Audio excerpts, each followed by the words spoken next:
Et yep, ici Vemaillé. Donc, désolé de mon absence, mais bon, j'avais pas vraiment d'idées de vidéo de critique à faire, mais là j'en ai trouvé une assez intéressante. Donc, aujourd'hui, donc, ça va être une critique de film, comme souvent on se retrouve dans les week-ends que je vous avais annoncé.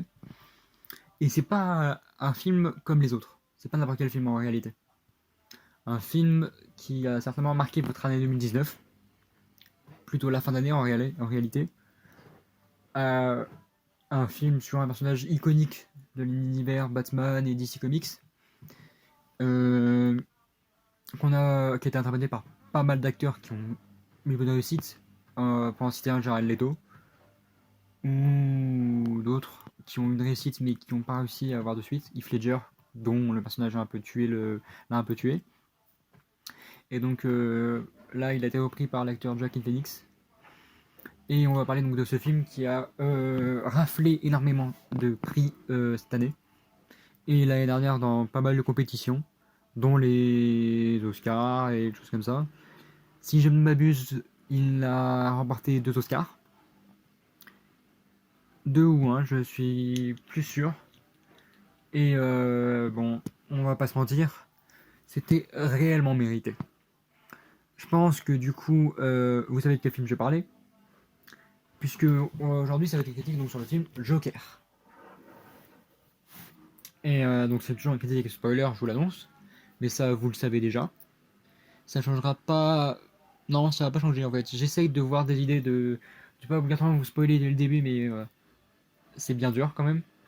Donc, non, on va avoir une critique avec spoil du film Joker. Sorti donc en octobre 2019, si je ne m'abuse. Et du coup, on va commencer par dire déjà que ce film est juste magnifique. Franchement, je vois pas mieux comme film. Il a marqué cette année énormément avec un rôle tellement bien joué par Joaquin Phoenix.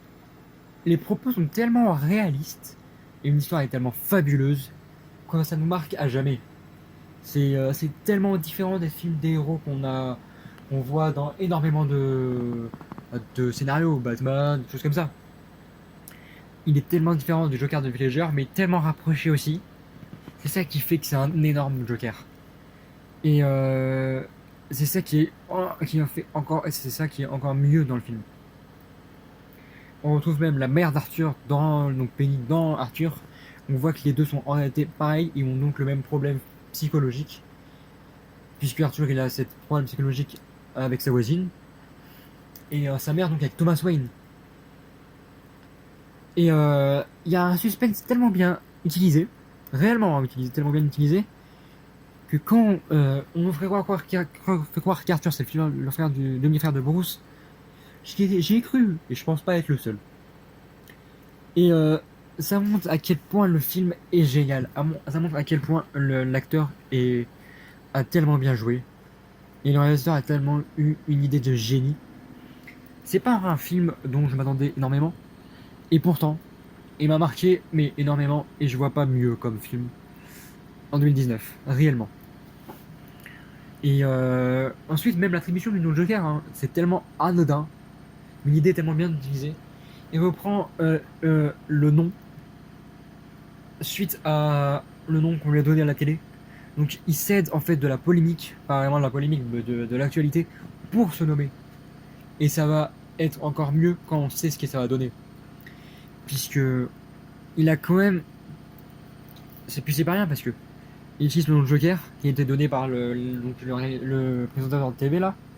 Et à la fin c'est le présentateur qui le tue. Donc c'est une sorte de boucle qu'il ferme. Et il remplace même le réalisateur dans cette quête. Il crée une révolution. Une révolution qui va mener involontairement à la mort des parents de Bruce. Et donc involontairement Batman.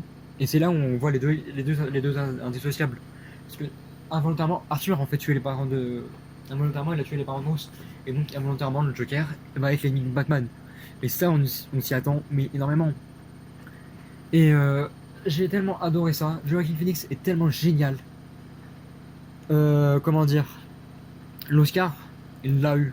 Il l'a peut-être pas eu, mais il le méritait presque. J'ai toujours eu un faible pour le Joker de Heath Ledger qui est juste magique. Mais Joaquin Phoenix a fait encore mieux en étant plus dramatique, mais bien moins fou. Pour ça, j'ai fou, mais pas si fou que ça en fait. Et tout ça vient d'une maladie. Alors que Heath Ledger, c'était. Joker de Heath Ledger, c'était la folie, mais pas une maladie. Réellement, c'était lui-même qui s'était créé sa folie. Jared Leto, c'est un hippie, un punk, ce que vous voulez, qui crée sa folie. Et c'est pas tout, c'est tout à fait différent. Et même la bande-son est dedans. Elle est géniale, la bande-son. Les sons sont bien utilisés. Elle aide énormément dans la scène de danse du Joker, donc de Joaquin Phoenix. Et cette scène de danse est juste magique. T'as envie de tout la reproduire, t'as envie de faire cette scène de danse. Même les scènes d'action, elles sont très rares. Mais c'est ce qui est encore mieux. Ça montre que les films de super-héros ou de vilains ont pas besoin d'action. Juste une scène comme ça, c'est tout ce qu'il fallait. Et ça montre, et c'est ce qui est bien, c'est qu'à chaque fois qu'il y a une scène d'action qui sont rares, elles sont bien utilisées et elles sont de très bonne qualité. Et elles servent à l'histoire. Elles font avancer l'histoire. Et pour moi, ce film entre dans les tops des meilleurs films que peut-être pas l'homme a créé, si même. Et de mes top films à moi aussi. Je vois peu de films que je peux mettre dans mes top films, mais celui-là je peux le mettre.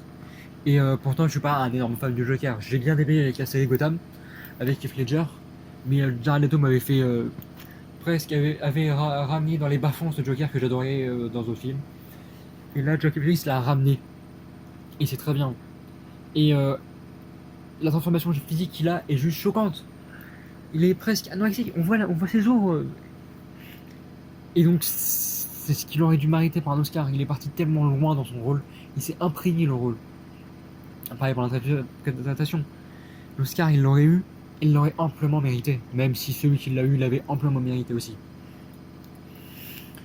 Et franchement, ce film, je pourrais me le revoir sans me lasser. Et je veux une énorme suite. Une suite où on voit Joker avec Batman.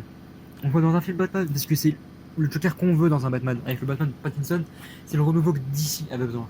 Et ils l'ont amené bien, ils l'ont très bien amené. Parce que je vois pas meilleur Joker en ce moment. La qualité, dans un film Batman, ça apporterait de la présence et de la qualité. Même si Pattinson en apporterait déjà, et le Batman, mais là, ça apporterait encore plus de présence. Et un méchant encore plus impressionnant. Donc Batman aurait de fil à retordre, et c'est ce qu'on veut. Surtout pour voir Pattinson en Batman. Et ça soulève aussi la question du Bird of Prey. Est-ce que c'est ce Joker que Harley Quinn a quitté, ou est-ce que c'est celui de Leto? C'est ça qu'on veut voir dans des suites aussi. Dans chaque film, pour avoir de la présence dans une suite aussi. Hein. Et ce Batman, il a apporterait une des meilleures rivalités à ce Joker à un Batman. Une meilleure rivalité à un Batman, à une Catwoman, à plein de méchants, à plein de héros. Et je pense que c'est l'un des meilleurs films d'ici vus en termes de vilains. Et ça donne envie de voir des suites sur d'autres personnages. Dont le Batman en gentil. Là, ça donne envie de voir le Batman avec les images qu'on a en plus. En tout cas, bon, c'est un très bon film que je conseille. À voir réellement se poser dans un canapé ou au cinéma avec un ordi ou acheter le DVD. Et juste ni réseaux sociaux ni rien à côté. Juste le film. Et vous aurez des moments magiques.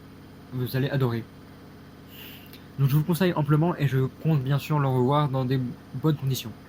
En tout cas, donc c'était Vmaillé pour une nouvelle critique et ciao.